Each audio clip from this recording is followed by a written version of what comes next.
예수를 만난 시리즈를 하고 있습니다. 지난주에는 삭개오에 대해서 말씀을 드렸습니다. 삭개오의 이름의 뜻이 뭐라고 그랬나요?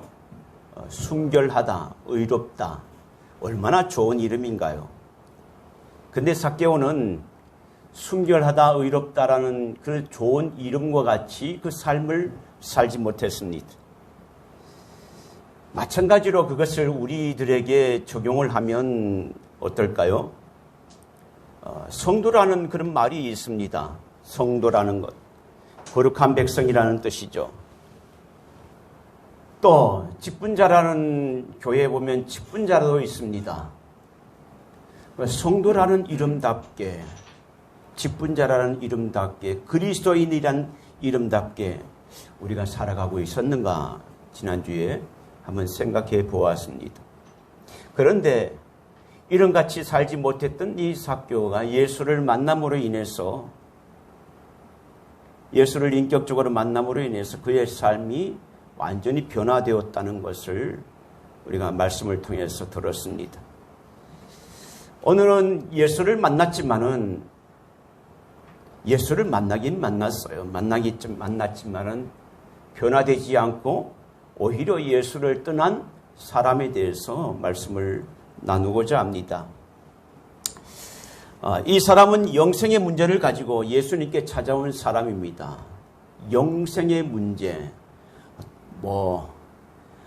결혼의 문제라든지 직장의 문제라든지 질병의 문제를 안고 찾아온 것이 아니라 영생의 문제를 안고 왔다는 것이 얼마나 참 놀라운 것일까요? 이 말씀의 비유는 마태복음 나오고 또 마가복음 나오고 누가복음 세 복음에 같이 소개되고 있습니다. 오늘 먼저 우리가 읽었던 말씀 가운데 마태복음의 16절에 보면 어떤 사람이라고 말하고 있어요. 어떤 사람이 죽게 와서 이르되. 그런데 이 같은 본문을 내용을 가지고 다른 복음에 보면, 누가복음에 보면 이 어떤 사람이 누구냐 하면 관리라고 말했어요. 관리. 옛날 성경은 관원이라고 말했습니다. 그리고 공이 젊은 사람, 또 여기에 우리 본문에도 청년이라고 나와 있습니다. 또 누가복음에는 이 사람에 대해서 어떻게 소개하고 있냐면 큰 부자라 이렇게 말하고 있어요. 그러니까 종합적으로 말해보면 이 사람은 청년이고 관원이고 큰 부자다. 영향력이 있는 사람이다. 그 당시도 그렇고 요즘도 그렇지만은 관리가 된다는 것은요, 젊은 사람들이 하기가 어려운 거예요. 나이가 어느 정도 들었던 사람들, 나이가 좀 든 사람들이, 많은 사람들이 관리가 되고 관원이 되지.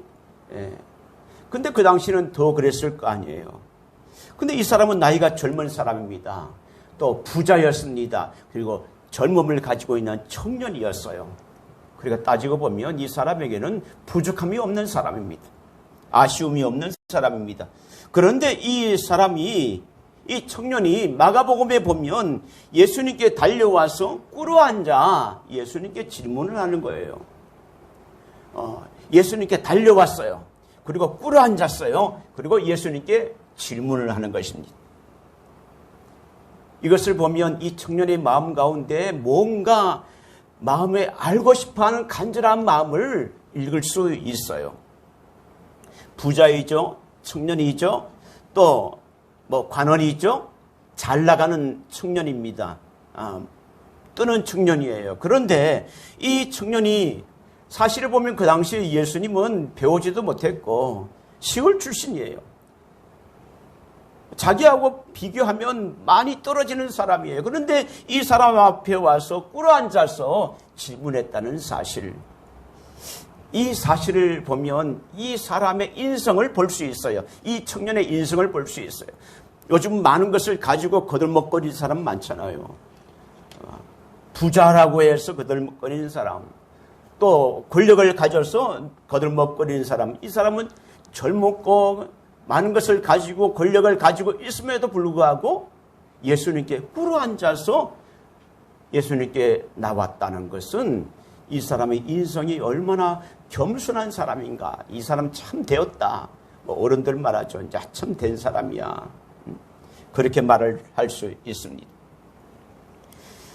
그런데 이 사람이 가서 예수님께 질문하는 것이 많은 것을 가졌으면서도 자랑하지 않고 더 높은 이상, 영생에 대해서 질문을 예수님께 하면서 나온 것입니다. 이 사람이 왜 가진 것도 많은데 왜 무엇이 부족해서 그렇게 아쉬워서 예수님께 와서 꿇어앉아서 이렇게 간절하게 영생에 대해서 물어볼까요? 이 사람이 아쉬운 것이 뭘까요? 이 사람의 질문이 무엇입니까? 16절 다시 한번 읽어볼게요. 16절 읽겠습니다. 시작. 어떤 사람이 주께 와서 이르되 선생님이여 내가 무슨 선한 일을 하여야 영생을 얻으리까? 이 질문 가운데서 우리가 조금 마음에 부딪히는 면이 있어요. 질문 가운데 어떤 것입니까? 이 사람이 유대인의 관원이라고 그랬는데 관원인데 예수님 앞에 나와서 선생님이라고 그래요. 다른 본문에 다른 복음서에는 선한 선생님이요, 선한 선생님이요, 선한 선생님이라고 알지만은 주라고는 하지 않습니다. 호칭에 문제가 있어요. 또 두 번째는 뭐냐면 이 청년이 이렇게 말합니다. 내가 무슨 선한 일을 해야 영생을 얻을 수 있습니까? 영생을 얻을 수 있는 방법은 무엇을 통해서 영생을 얻냐? 선한 일을 해야 되는데 그 선한 일을 내가 잘 모르겠다는 거예요. 선한 일은 선한 일인데 도대체 그 선한 일이 어떤 선한 일을 내가 해야 행함이 있어야 내가 영생을 받을 수 있습니까? 라는 그러한 질문입니다. 이 청년은 많은 것을 가졌지만은 그럼에도 불구하고 부족하다는 것이 있다는 것을 느낀 거예요. 모든 것을 가져도 영생이 없는 인생, 그러니까 하나님이 없는 인생은 아무것도 아닌 것입니다. 그리고 영생에 대해서도 알지 못했습니다.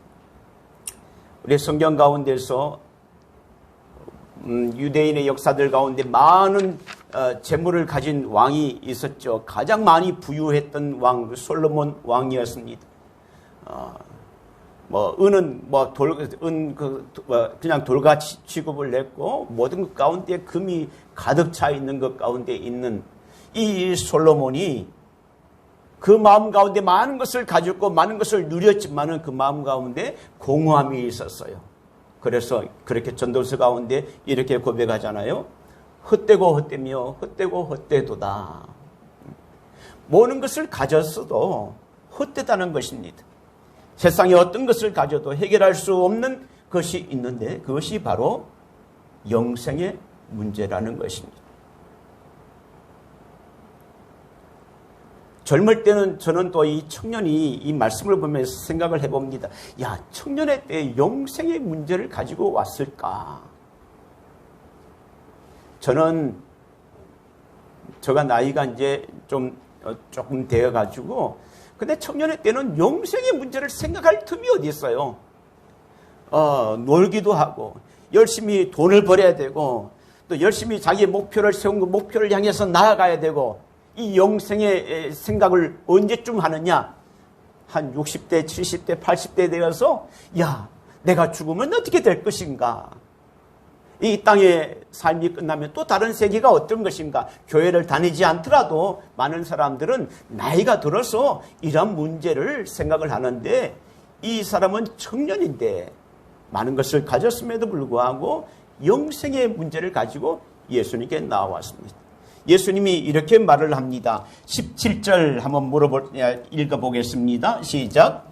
예수께서 이르시되 어찌하여 선한 일을 내게 묻느냐? 선한 일은 오직 한 분이시니라. 예수님이 어찌하여 선한 일을 내게 묻느냐? 이 말하는 것은 예수님이 선한 일을 몰랐기 때문에 왜 그런 말을 하는 것이 아니라 이 말은 네가 유대인이면서 또 관원이면서 또 그 뒤에 보면 말씀과 연결해 보면 이 청년이 계명을 지키라고 할 때 모든 계명을 다 지켰습니다라고 말을 하거든요. 그러니까 네가 계명을 지키는 경건의 삶을 살았다고 하면서 왜 선한 분은 하나님이신 것을 네가 모르느냐? 그런 질문이에요. 그래서 선한 이는 오직 하나님이시다. 그러면서 예수님이 말씀을 하시잖아요. 계명을 지키라. 어떻게 선한 내가 영생을 들어갈 수 있습니까? 라고 했더니 예수님이 말씀합니다. 그러면 네가 생명에 들어가려면, 영생에 들어가려면 네가 계명들을 지켜라. 이 계명들을 지키라는 이 말을 듣고 청년은 어떤 생각이 들었냐면요, 너무 자신만만했어요. 왜냐하면 그 계명이 뭐냐면 18절과 19절에 이렇게 나오고 있습니다. 자, 살인하지 말라, 간음하지 말라, 도둑질하지 말라, 거짓 증언하지 말라, 내 부모를 공경하라, 내 이웃을 내 자신같이 사랑하라. 십계명에 있는 사람과의 관계 속에서 행해야 될 그 계명들을 이렇게 나열해 놓은 것입니다. 그런데 이 청년은 이 말씀을 듣고 계명들을 지키라, 그러면 영생을 얻을 것이다 라고 하는 이 말을 듣고 청년은 안심이 되었어요. 왜냐하면 뭐라고 합니까? 이렇게 말합니다. 이 모든 것을 내가 지켰다. 다른 복음에는요, 마가복음에는 내가 어려서부터 이 복음을 지켰기 때문에 나는 할 수 있다. 그러면서 하는 말이 여기 20절에 보면 이렇게 나옵니다. 그 청년이 이르되 이 모든 것을 내가 지켰사온데 아직도 무엇이 부족하니까. 아직도 무엇이 부족하다는 이 말 가운데서는 내가 충분치 않느냐, 내가 충분하지 않은가, 나 그렇게 충분하다고 생각하는데 아직도 부족하냐, 이렇게 말을 하고 있는 것입니다. 정말 이 청년의 이 말과 같이 이 청년의 삶은요, 진실된 삶을 살았어요. 거짓말하지 않고 도둑질하지 않고 부모를 사랑하고 내 이웃을 사랑하고 하는 이 삶을 살았는 것을 보게 되면 이 청년의 삶이 많은 사람들이 보기에 부러워할 만한, 또 존경할 만한 그러한 경건의 삶을 살았다는 것을 볼 수 있습니다. 나는 다 율법을 다 지켰는데 아직도 부족한 것이 뭐냐, 이렇게 말하고 있습니다. 그런데요, 성경에 우리가 율법에 대해서 말하고 있는데 살인하지 말라는 이 말씀을 우리가 꼭 사람을 죽여야 된다는 것이 아니라 형제를 미워하는 것들도 살인이라고 그랬어요. 또 마음속에 어떤 음욕을 품은 것도 간음이라고 그랬어요. 그러면 율법을 지킬 사람, 온전한 사람은 아무도 없는 것입니다. 아무도 없는 것입니다. 살인도 하지 않고 간음도 하지 않고 이게 율법을 지켜야, 이 말씀은 율법을 지켜야 된다고 했지만은 율법을 지킬 사람, 온전한 사람은 아무도 없습니다. 하나님은 선하세요. 여기 하나님 오직 선한 분은 하나님 한 분이시다. 그리고 하나님이 주신 말씀도 선한 거예요. 율법도 선한 것입니다. 하나님의 말씀이 선과 악의 기준이 됩니다. 세상의 선과 악의 기준은요, 달라져요. 시대에 따라서 달라지고요, 사람에 따라 달라지고요, 정권에 따라 달라집니다. 요즘 대선 때문에 많은 사람들이 이렇게 저렇게 말을 하는데 우리가 가만히 들어보면 똑같은 일인데도 어떤 정권에 대해서는, 어떤 당에 대해서는 이거는 좋다고 말하고, 어떤 사람은 이거는 잘못됐다고 말하고, 똑같은 것이 있습니다. 왜? 기준이 다르기 때문에 그래요.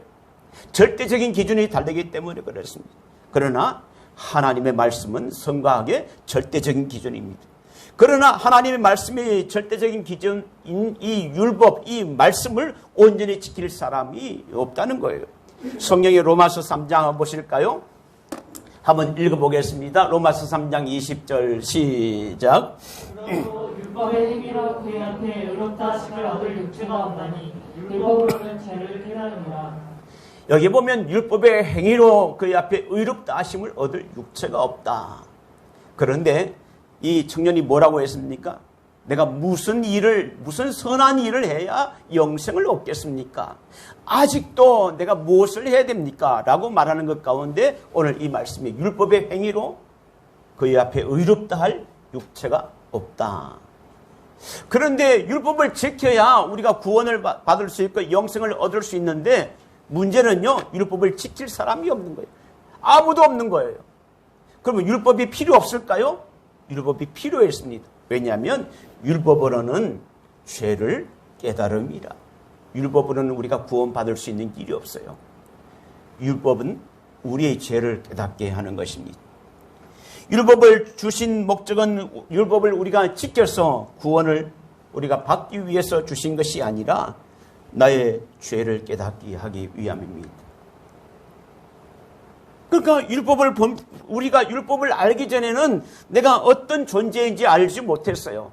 내가 충분히 내가 선한 행위를 통해서 할 수 있다고 생각했어요. 근데 율법 앞에서는 내가 아무리 선한 행위를 해도, 율법 앞에서는 내가 아무리 내가 옳은 행위를 했다 할지라도 내가 죄인임을 깨닫게 되는 것입니다.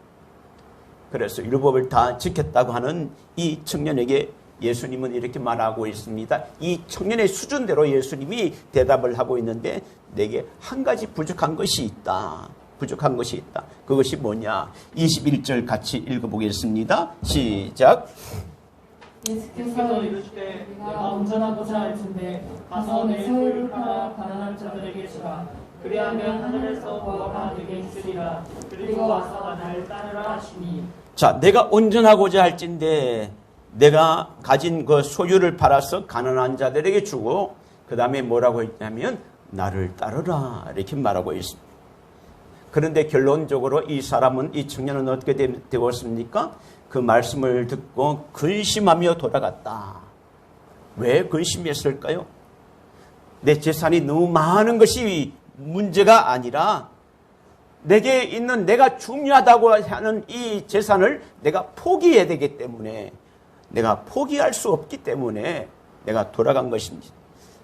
이 청년의 입장에서는 내가 정말 사랑하는 것이 무엇인지 드러나는 순간입니다.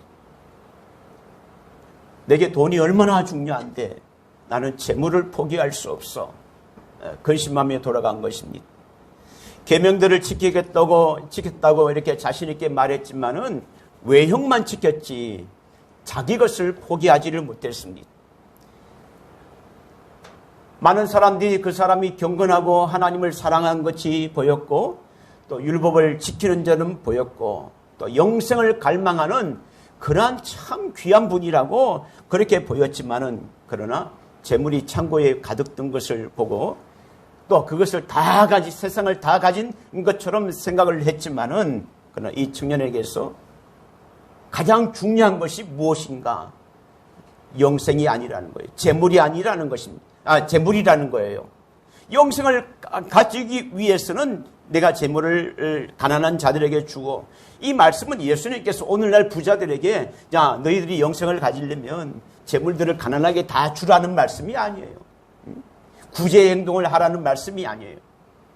너희가 가장 중요한 것이 뭐냐? 그리고 가장 말씀 가운데 나를 따르라 라는 말씀이 있어요. 나를 따르라는 말씀. 이 청년에게 가장 중요한 것은 뭐라고 생각하냐면 재물인 것입니다. 이 청년에게 가장 중요한 것은 세상입니다. 영생보다 더 중요한 재물이 이 청년에게 귀하게 생명과 같은 것입니다. 뱀이 선악과를 먹게 하면서 이렇게 꼬드길 때 이렇게 말했죠. 하나님의 말씀이 아니야. 그 말씀이 아니야. 누가 먹으면 하나님과 같이 돼. 그 말을 듣고 하와가 선악과를 보고 난 뒤에 어떻게 마음이 달라졌습니까? 먹음직도 하고 보암직도 했다. 이렇게 말을 성경에 기록되어 있습니다. 너무 좋게 보였다는 거예요. 그리고 하나님의 말씀의 기준이 흔들리기 시작했어요. 하나님을 의심하기 시작했습니다. 하나님이 우리를 제 뱃말대로 우리를 그렇게 보지 못하게 할까? 의심하기 시작했습니다. 결국 선악과를 먹음으로써 에덴 동산에서 쫓겨났습니다. 성도 여러분,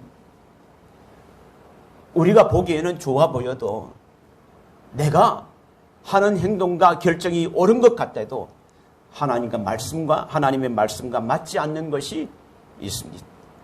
이 길로 가면, 이런 행동을 하면, 또 요즘 예수 믿는 사람들도 다 그렇게 하는데 모든 사람들이 그렇게 하는데 여러분, 그것이 기준이 아니라는 것입니다.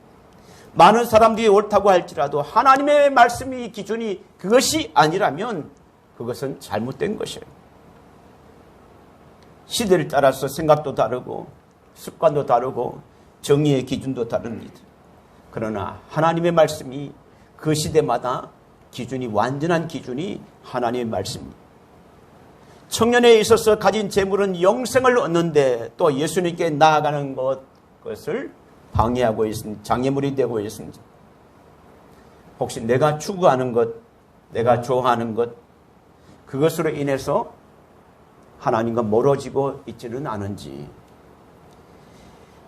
교회 나오지만은 돈을 벌기 위해서 열심히 일을 하고 명예와 권력을 찾기 위해서 힘쓰는 사람들이 있습니다. 물론 그것은 나쁜 것이 아니에요. 죄도 아니고요. 또 그렇게 살아야 됩니다.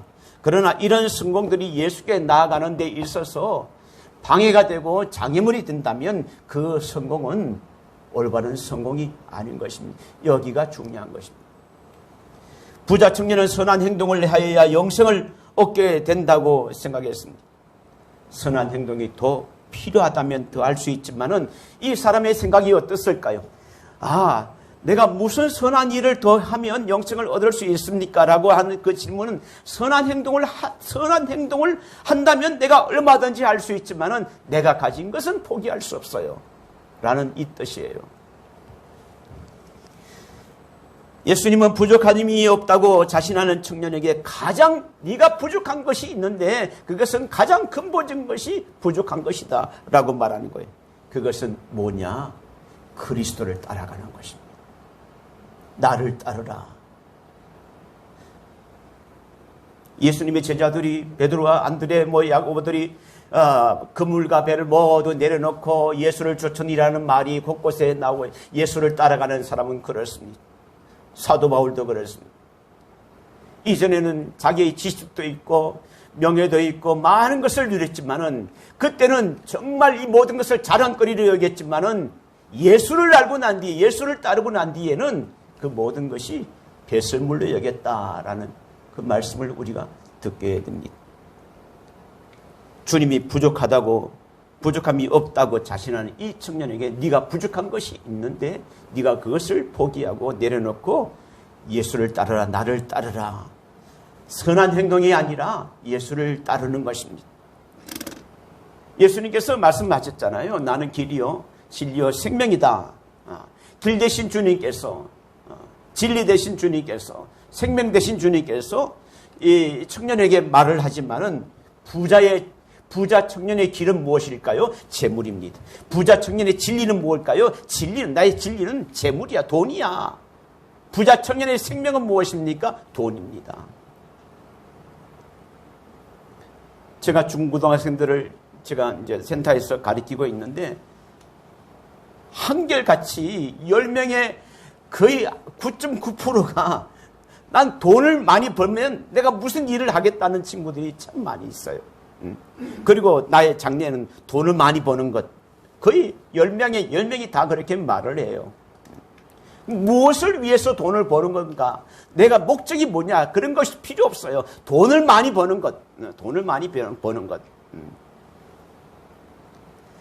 재물이 예수를 따르는 것보다 더 중요하기 때문에 이 부자 청년은 예수님을 만났지만은 돌아선 것입니다. 반대로요. 많은 재물을 갖고 있지만은 삭개오는 예수님을 만났기 때문에 재물을 포기한 거예요. 내가 가난한 자들에게 나누어주고, 내가 만약에 토색한 것이 내가 쟁취를 했거나 잘못되어서 가진 것이 있다면 내가 4배나 갚겠나이다 라고 말한 것은 이 삭개오의 마음에 주인이 누가 있냐? 재물이 아니라는 것을 볼 수 있습니다. 부자 청년의 삶은 많은 것을 가졌습니다. 겸손하고요. 또 영적인 갈망도 있고요. 어려서부터 잘 훈련된 경건의 삶을 살았지만은 그의 삶의 주인은 재물이었습니다. 예수님과 재물. 여러분이 한번 생각해 보세요. 부자 청년은 가진 것이 많았습니다. 부자 청년은 재물이 많았어요.